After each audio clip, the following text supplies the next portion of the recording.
Assalamu alaikum. Good morning everyone. Today we're going to talk about preoperative surgical care. Stress of major surgery can lead to increased oxygen demand by about 40%. Changes such as cytokine release, related inflammatory changes, endocrine response, hypercoagulability, and redistribution of fluid between compartments may last several postoperative days. The purpose of careful preoperative planning is to minimize the unwanted effects of these physiological changes. The World Health Organization checklist, which is started just prior to induction of anesthesia and continued during and after the surgery, aims to improve the safety of anesthesia and surgery. What should be the preoperative plan for the best patient outcome? We should gather and record all relevant information related to the patient, optimize patient condition, choose surgery that offer minimal risk and maximum benefit to the patient. We should anticipate and plan for adverse events. Adequate hydration, nutrition, and exercise should be revised preoperatively. So how can we assess a preoperative patient? Evidence suggests that correction of anemia, better diabetic control, preoperative exercise, and better nutrition lead to better patient outcome and fewer postoperative complications. Patient assessment would start with history taking. Each organ system problem should be noted with date, etiology, and treatment delivered. Screening question will reveal fitness for surgery and anesthesia. The history of past surgery and anesthesia can reveal the problem one may face during current hospitalization. What should be the principles of history taking? First, we should listen to the patient. What is the problem? By simple open question, clarify what does the patient expect, and then to come up to the differential diagnosis, there should be focused questions, and then fixed question related to comorbidities, and that particularly shows fitness for surgery and anesthesia. Now, key topic in past medical history related to fitness of the patient. The most important system is cardiovascular and respiratory. In cardiovascular, ischemic heart disease like angina, myocardial infarction should be ruled out, or any previous history of that. Patient who are known case of hypertension, having heart failure, any history of DYSRHYTHMIA, peripheral vascular disease, deep vein thrombosis, and pulmonary embolism. That should be the main topic for questionnaire. While in the respiratory system, chronic obstructive pulmonary disease, asthma, and respiratory infections, particularly recurrent infection, should be ruled out. In gastrointestinal, peptic ulcer disease and gastroesophageal reflux, liver disease that play a very important role, particularly related to anesthesia. In genitourinary tract, urinary tract infection, renal dysfunction, particularly chronic renal failure, that implies a lot of problem in perioperative periods. While in neurological assessment, epilepsy, cerebrovascular accident, and transient ischemic attacks, any psychiatric disorders and cognitive function should be assessed. In endocrine and metabolic, if a patient is a known case of diabetes, what kind of medication he is being taken for that, and is it under control, how is the compliance of the patient, should be monitored. Thyroid dysfunctions, any suspicion of pheochromocytoma or porphyria should be ruled out with a complete and a thorough history. Locomotive system like osteoarthritis, inflammatory arthropathy such as rheumatoid arthritis. In other, like patient having infection of like HIV, hepatitis, tuberculosis, does he suffering from any malignancy or having an allergy, so that we can take particular precautions related to specific disease. We should talk about any previous surgery, and particularly during previous surgery any problem encountered, and family history of problems with anesthesia should also be asked. The second most important thing is examination. First of all, general examination. Positive finding, even if not related to proposed procedure, should be explored further. And then will be examination related to surgery related, that will be type and site of surgery. Complications occur due to underlying pathology should be assessed, while systemic comorbidities and extent of limitation of each organ function should be assessed. Specifically, depending upon the type of surgery and type of anesthesia, suitability for positioning during surgery and type of anesthesia should be assessed. Like in general, anemia, jaundice, cyanosis, nutritional status, source of infection, particularly to teeth, feet, leg, ulcer, should be identified. In cardiovascular, pulse rate, blood pressure, heart sound, any bruit or peripheral edema should be examined. In respiratory rate and effort, chest expansion and percussion note, breath sound and oxygen saturation, that should be monitored with pulse oximetry. In gastrointestinal, abdominal masses, if patient having any ascites or the bowel sounds, any hernia, or either having any problem in the genitalia or not. In neurological examination, consciousness level of the patient should be assessed, cognitive functions, sensation, muscle power, tone and reflexes should be assessed, and finally airway assessment should be performed.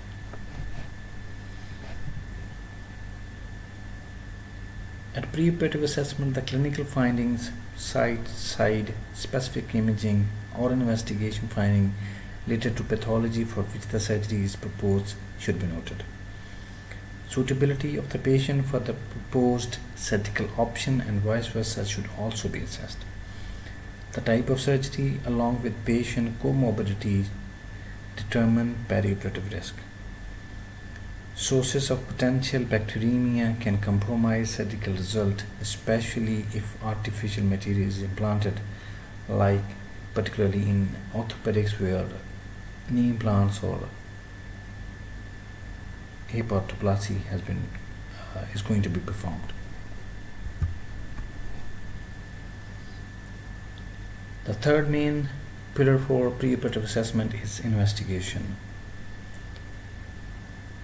Investigation needed depends upon the type of surgery. Like major surgery can lead to organ system dysfunction needing most investigation. Patient related, for example, sickle cell test for patient of Afro-Caribbean origin with family history of sickle cell disease. Related to comorbidities, for example, peak flow rate for severe asthmatic. Otherwise, normal routine investigation like full blood count, urea and electrolyte, electrocardiography and chest radiography, particularly if patient is more than 40 years of age, or having specific problem should also be done. Clotting screen if you have any bleeding tendency, urine analysis, beta HCG in female of childbearing age should be performed. Blood glucose and HbA1c, patient suffering from diabetes, arterial blood gases, if the patient having any problem with the respiratory system or suffering from chronic renal failure, to rule out acidosis. Liver function test should also be performed, particularly if the patient is going for general anesthesia. Specific preoperative problems and its management. Specific medical problems encountered during preoperative assessment should be corrected to the best possible level. Many patients with severe disease will need to be referred to specialist.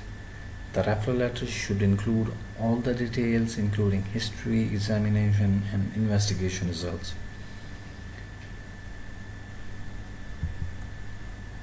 We'll talk about the cardiovascular disease. The patient should be referred to a cardiologist if a murmur is heard and the patient is symptomatic. The patient is known to have poor left ventricular function or cardiomegaly. Yet ischemic changes can be seen on ECG even if the patient is not symptomatic, like the patient is suffering from silent ischemia or silent myocardial infarction. They are frequent. There is an abnormal rhythm on the ECG, for example tachy or bradycardia or any heart block.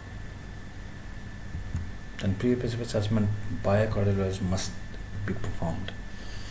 The patient is suffering from hypertension or having ischemic heart disease and coronary stent. Then prior to elective surgery, blood pressure should be controlled to near 160 by 100 mm of mercury. If a new anti-hypertensive agent is introduced, a stabilization period of at least 2 weeks should be allowed. Patient with angina that is not well controlled should be investigated further by a cardiologist. Patient on beta blocker and on statins should be monitored on their medication. Angiotensin converting enzyme inhibitor and receptor blocker are often omitted 24 hours prior to surgery and reintroduced gradually in the postoperative period.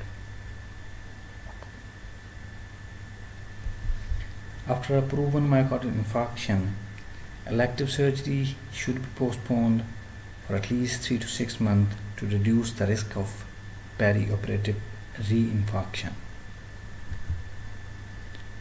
If patient is suffering from DYSRHYTHMIAS, this patient with if the patient having atrial fibrillation, beta blockers, digoxin or calcium channel blockers should be started preoperatively. Warfarin in these patients with atrial fibrillation should be stopped 5 days preoperatively to achieve an international normalization ratio of 1.5 or less than that, which is safe for most surgery. With the patient having implanted pacemakers and cardiac defibrillator, check and appropriate reprogramming should be done preoperatively by a specialist. Monopolar diathermy activity during surgery may be sensed by a pacemaker as ventricular fibrillation, so bipolar diathermy should be made available at the time of surgery. If the patient having valvular heart disease, then appropriate referral to an anesthetist and cardiologist should be made. In patient with mechanical heart valve, warfarin need to be stopped for 5 days prior to surgery, and an infusion of unfractionated heparin should be started when the INR fall below 1.5.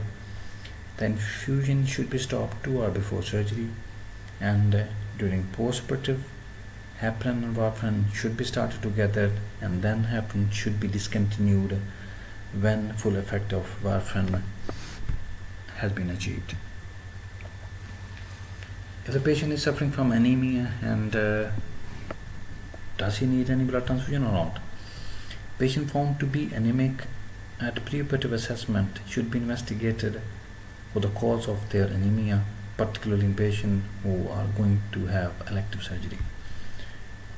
Patient with anemia should be treated with iron and vitamin supplements in elective cases, of course.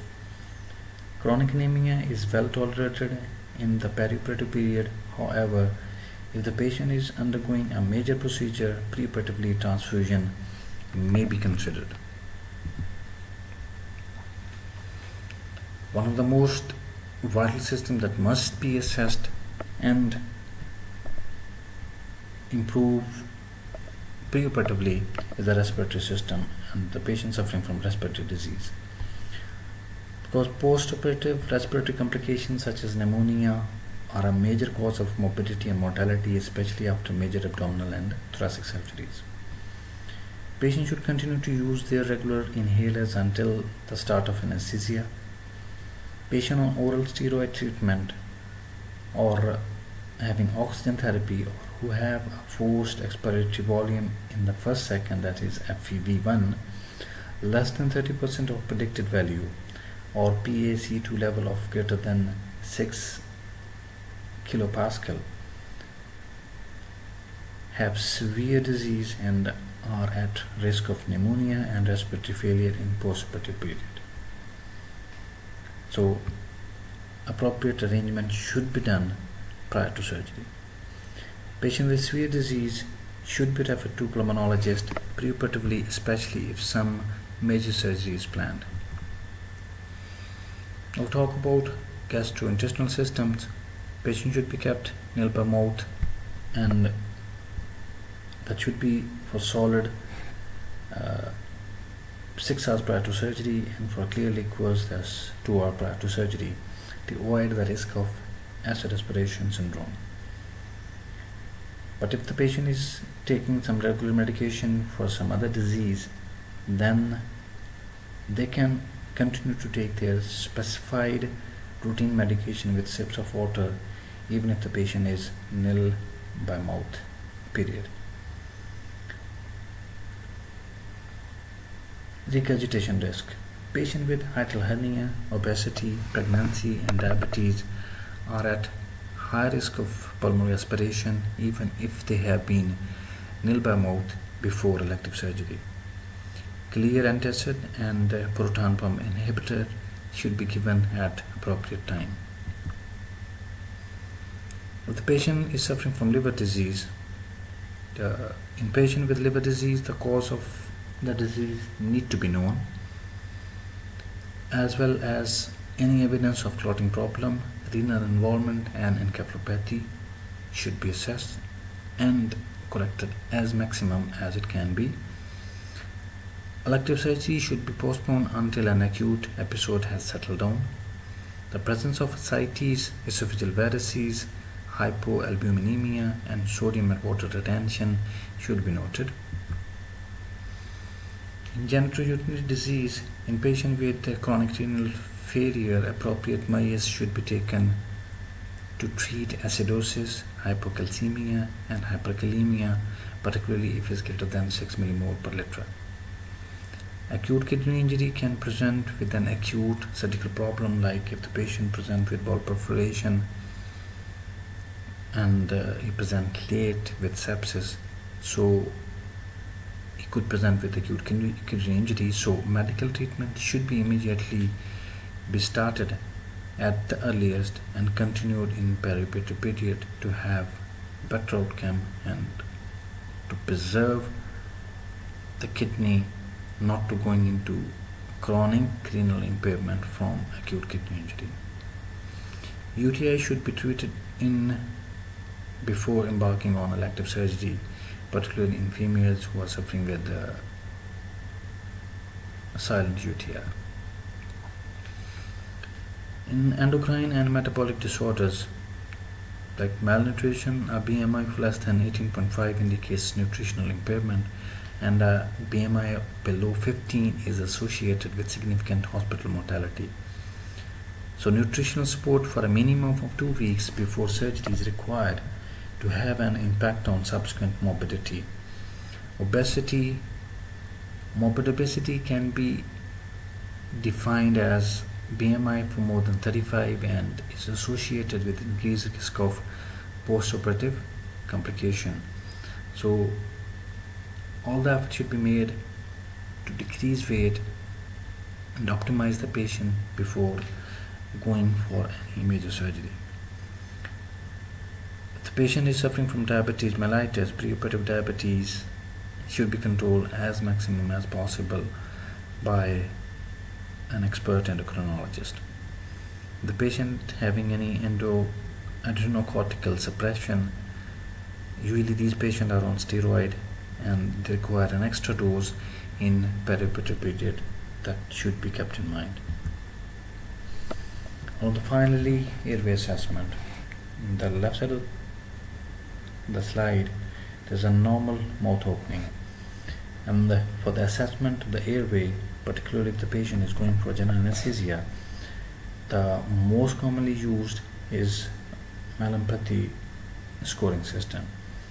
That is graded according to grade 1, grade 2, grade 3 and grade 4. Like in grade 1, if the fauces, soft palate and uvula are seen, is termed as grade 1. The intubation would be, of course, quite easy. But if it would be grade 2, if the fauces, soft palate and some part of uvula are seen, it would be airway assessment and management would be a bit difficult.